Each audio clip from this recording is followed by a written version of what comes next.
está Damián Dipache con nosotros, Agustina, para conversar sobre las novedades, lo que dijo ayer el presidente Milei y lo que viene. Damián, buenas tardes, ¿cómo va? ¿Cómo les va, chicos? Buenas tardes, un placer. Bien, muy bien. No, ahí está, proponíamos que escuchemos a Milei, lo que dijo ayer, y que Dipache nos cuente entonces qué ¿Cómo piensa. no? Vamos. Y en ese contexto empezaron que no era motosierra, sino que era licuadora y tijerita. Y parece que se les escapó y se les fue de lado que eliminamos la mitad de los ministerios, como dijimos en campaña.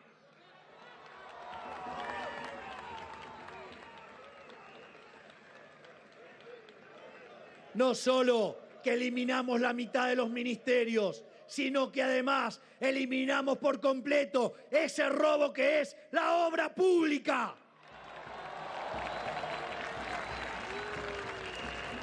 Pero tampoco nos quedamos ahí y fuimos por las transferencias discrecionales e hicimos cero el curro de los políticos con las transferencias discrecionales.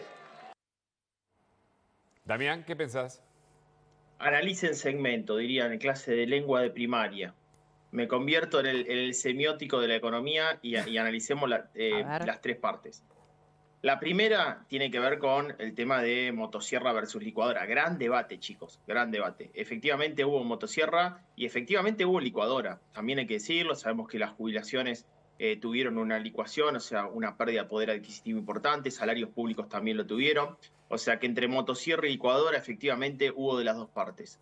Vamos al tema de reducción de ministerios. Sí, efectivamente se bajaron el nivel ministerial, hubo un recorte de la burocracia argentina y como parte del plan se habían bajado un ministerio y sumó uno. ¿Para qué? Para seguir poniendo motosierra. ¿Cuál fue? Federico Sturzenegger. El Ministerio de Descentralización justamente vino a generar mayor reducción de la burocracia en la política. Y por lo último, que tiene que ver con gastos discrecionales, sí, efectivamente, y es el gran problema de las provincias. Básicamente, ¿por qué?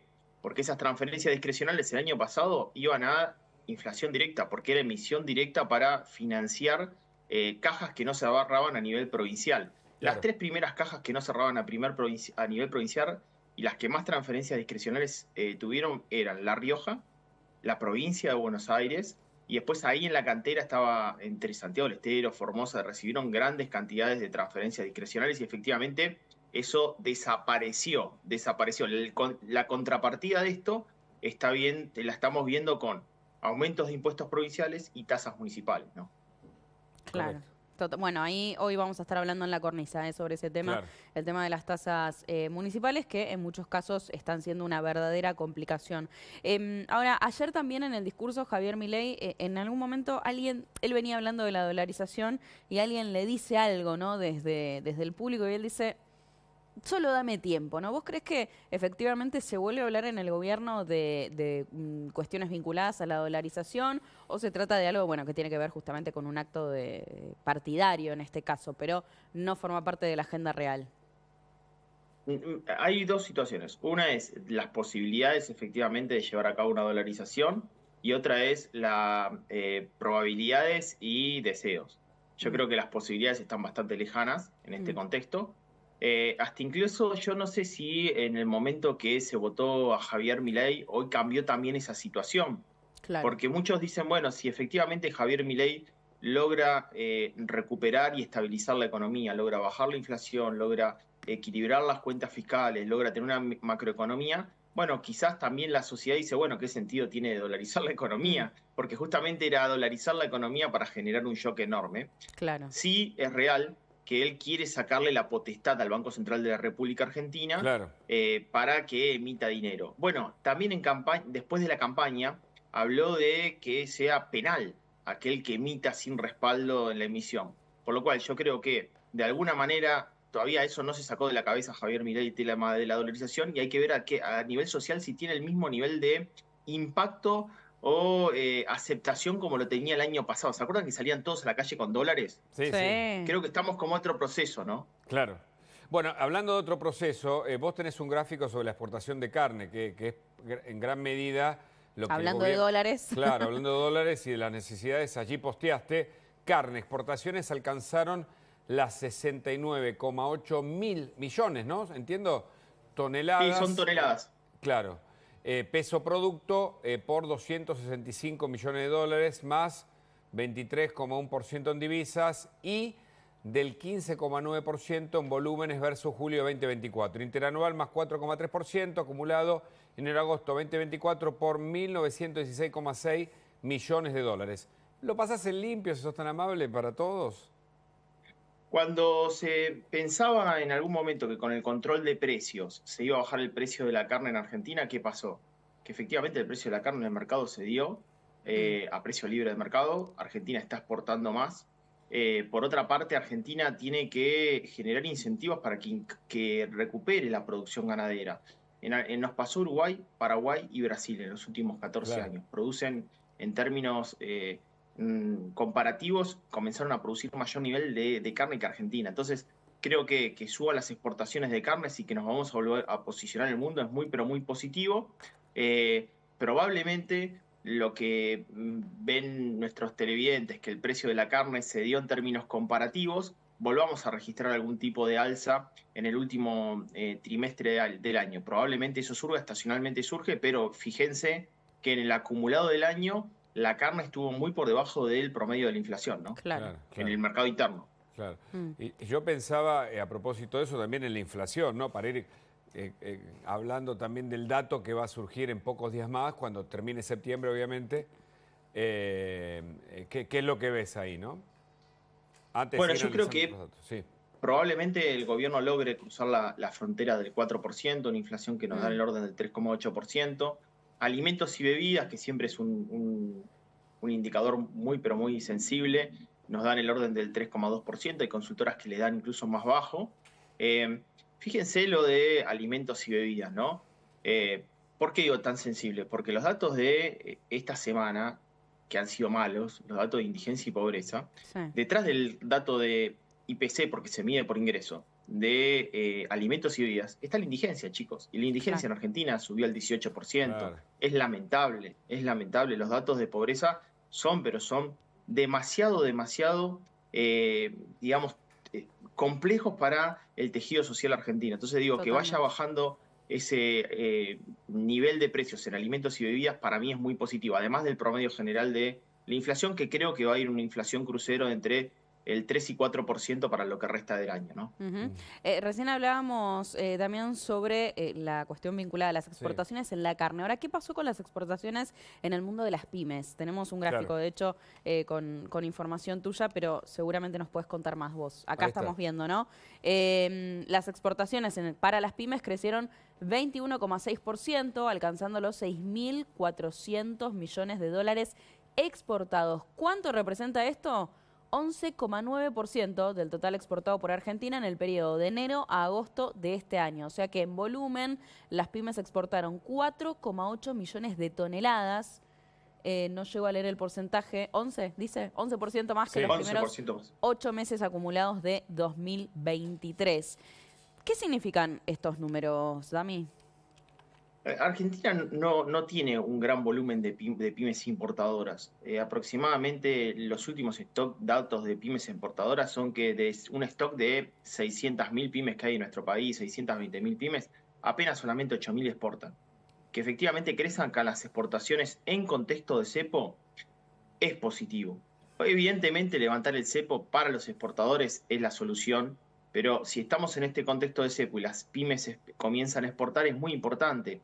Muchos países han logrado un desarrollo de su economía y crecimiento de la economía, no solamente con las pymes vinculadas al mercado doméstico, sino con pymes locales que se insertan en el comercio internacional a nivel global. Argentina lo había logrado en algún momento, estoy hablando entre el año 2005 hasta el año, te diría, 2009. Claro. Y a partir de ahí, cuando empezaron todas las intervenciones en el mercado, incluso el 2011 el cepo cambiario, se retrocedió. Desde aquel momento solamente tuvimos un interregno de 2 años y medio de cepo.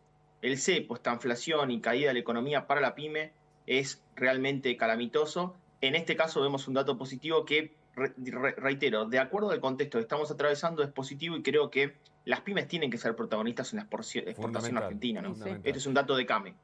Ahora, hoy, hablando de días y de fechas, cumple 60 años Mafalda.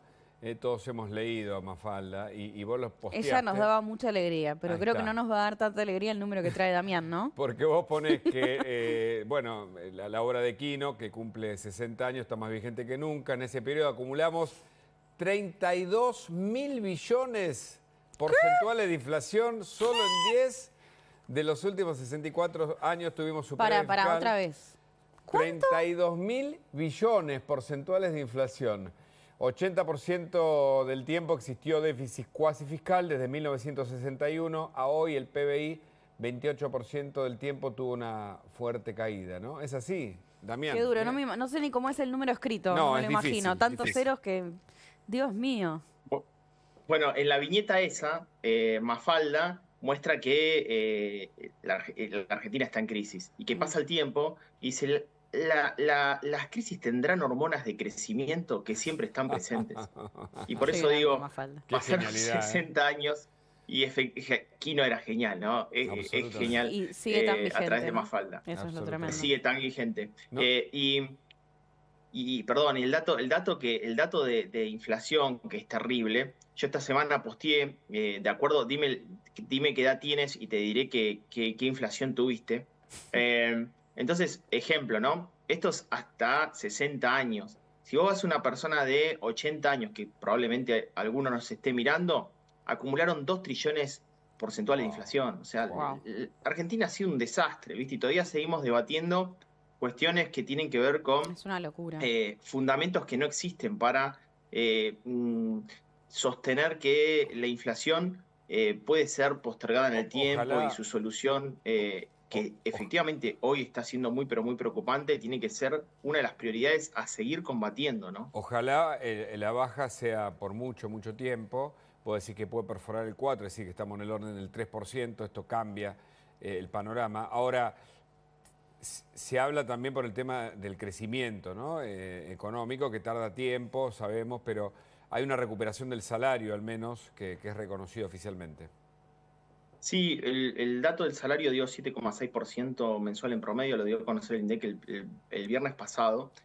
Yo voy a tratar de ser totalmente objetivo con esto. Depende qué salario. Si vos le hablas a una clase media que alquila, que paga su medicina prepaga, que paga los colegios de los chicos, que tiene un auto, probablemente ese 7,6% no le alcance. Porque la corrección de precios relativos de la economía está en marcha y además a eso le falta servicios públicos. Pero claro, sí, efectivamente, la variación salarial en promedio estuvo por encima de la inflación. La economía argentina el año que viene el gobierno presupuestó 5%. Yo ahí tengo la inquietud, ¿es con cepo o es sin cepo? No es lo mismo una economía creciendo con cepo que una economía creciendo sin cepo. Todavía hay cierto... digamos, inquietud, efectivamente, cuál pueden ser las ventanas para abrir el cepo, pero efectivamente Argentina, sí, ejemplo, crecería al 3-4% anual, que es un número de recuperación que podría llegar a lograr. Bueno, deberíamos estar recuperando el PBI que tuvimos en algún momento en el año 2011. Pero ¿cuánto tardaríamos? Sí, en el orden de 6-7 años para recuperar el estadio que estábamos en el PBI per cápita del año 2011. ¿Cierto? Tenemos que viajar al futuro. Ahora que está el Volver al Futuro 4, tenemos que viajar al futuro 5 o 6 años por delante para volver al pasado del 2011. Digo, esto también es interesante, decir, voy para adelante, pero para efectivamente retomar el camino que tenía atrás, ¿no? Totalmente. Ahora, Dami, vamos al número, por supuesto, de la semana, el más doloroso también, que tiene que ver con la pobreza, ¿no? Un número muy alto, más de la mitad de la Argentina es pobre, pero vos acá hiciste foco en el que hoy es el conglomerado más pobre del país, ¿no? Y hablamos de Resistencia. Vos decís, Resistencia a metros del conglomerado más pobre del país con 76,2% de pobreza. Esto, para explicar, es todo lo que es la gran Resistencia, ¿no? Es hoy la zona más pobre. Es considerada la capital nacional de la mugre, el piquete y la pobreza. Allí hay olas de transformación y cambio. ¿Por qué? Y acá hablas, Dami, del primer proyecto de ordenanza municipal de tasas e impuestos para incentivar la inversión privada. ¿Qué es este proyecto? Bueno, la realidad es que siempre estas provincias del norte tienen 3 denominadores en común.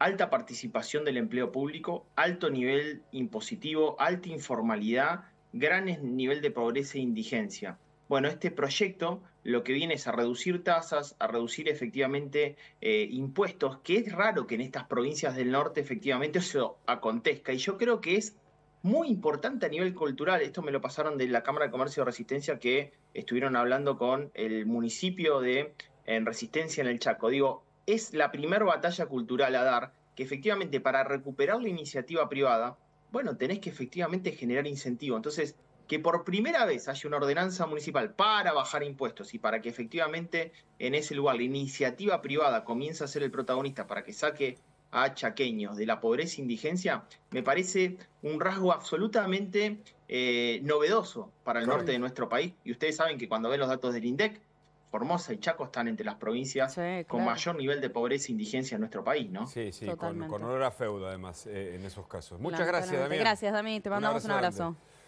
Abrazo grande, chicos. Hablamos de política, hablamos con Rosendo Fraga.